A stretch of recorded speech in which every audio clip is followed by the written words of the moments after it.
things.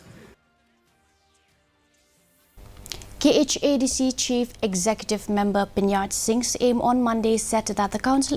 is exploring new innovative ideas for proper management of solid waste, which will help to generate revenue and create employment opportunities. While speaking at a function to hand over the garbage collection truck to Rinja Dorbarshnong, funded under the Chief Minister's Special Development Fund for the year 2022 and 2023, SAM said that the waste disposal, if carefully managed, can help to generate revenue. He said that the waste collected from the different households, markets and public places can be converted into organic manure. He also announced that the council will sanction rupees 20 lakhs to Rinja Dorbarshnong to complete the construction of the community hall.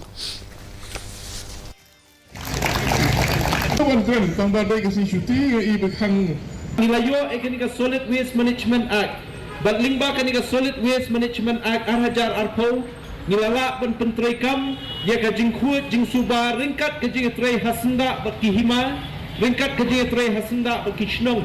hamni po ri khasi namta kajing khut jing suba kamdei tang bangin kit ya unyut na kidi shnong ki ba pipidan henrai ka bangin perkhat ru kumno ban warra dikiwei pat ki project ki bangi khot kita ki RRC kami ke Resource Recovery Center ni ai gitu gisnong ki badani ki jaka ban la ban lomi kini kinyut ban pensapriang ni kinyut aha ki rukom ki badai kat kum kajing betha na kalian bajungi